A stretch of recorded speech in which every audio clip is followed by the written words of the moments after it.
You're not just listening to the speaker,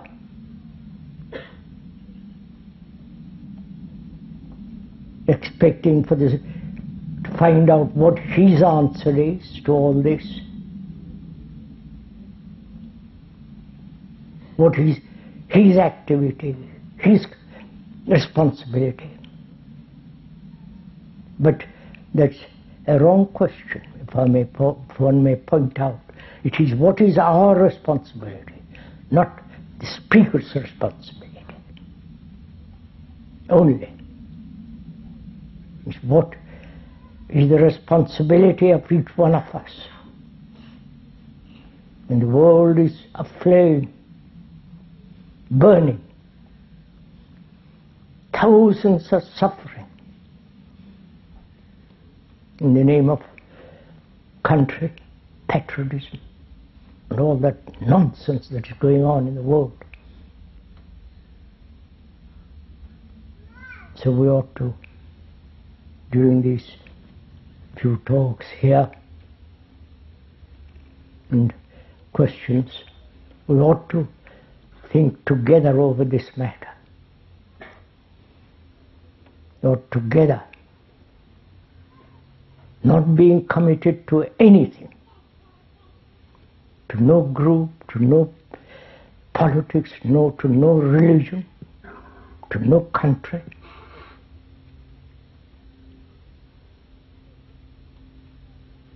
And together find out what we, as human beings living in this dreadful world, what is our responsibility?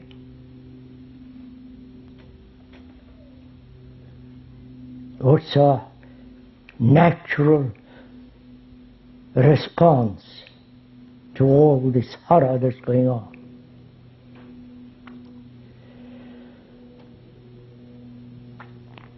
First of all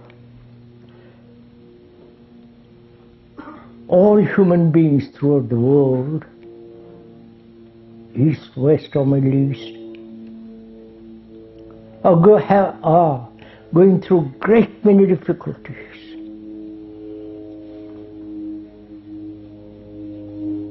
Great many problems. Starvation, overpopulation, bad governments, governments committed to their own particular ideologies, governments and the people who rule us are mad about power, position, prestige, helping the terrorists by selling armaments. The other day one heard on the television, this country produced 80% of the armaments are sent abroad and 20% are kept for their own self-defense. This is happening right throughout the world.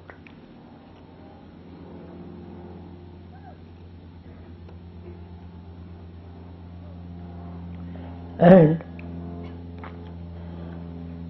human beings have suffered endlessly for millennia upon millennia.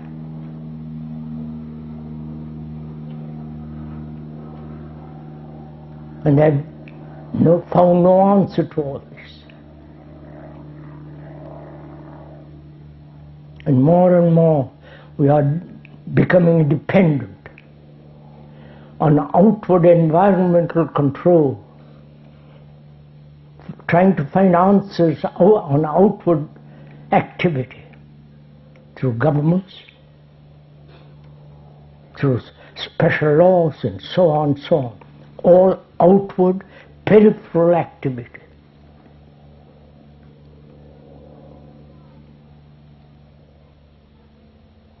And apparently the answer doesn't lie there, neither in politics, nor in separate nationalities, nor in the various religious organizations, sectarianisms. There is no answer there at all. But we're always seeking answers for fundamental human disturbance in the outward symptoms.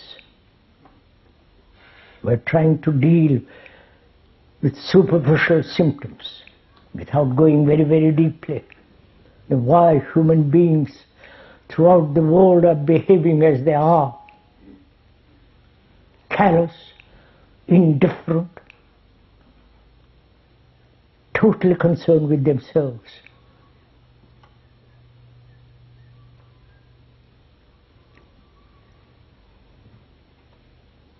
Please bear in mind that we are thinking together,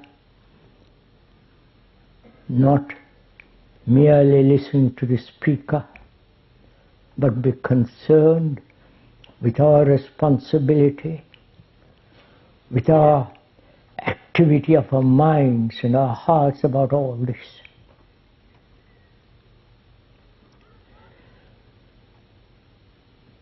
First we ought to look, I think, at the consciousness of mankind. Why this consciousness, which we are, why it has become what it is. Each one of us thinking that our consciousness is ours, our particular inheritance, our particular evolution. It belongs to each one of us. And we are confined to that limitation. This is what each one of us thinks. It's our consciousness. Each one of us, each one of our particular isolated consciousness.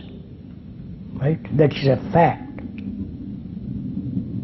Each one thinks what you are is your special inherited result, yours. Now we are going to question that. Is that yours? Is it your consciousness, or the consciousness of all humanity which you are?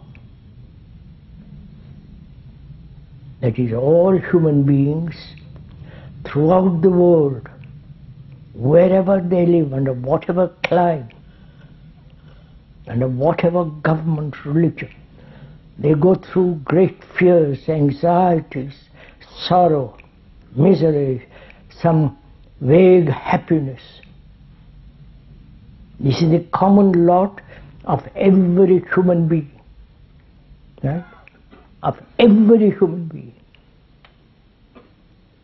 Even though they may be highly placed, living in great houses, or in a hut and poverty, mankind goes through this. So there is the common consciousness of which we are. So it is not your consciousness. You suffer, you are uncertain, great anxiety, loneliness, depression, seeking something beyond all this, calling it God, outside agency, and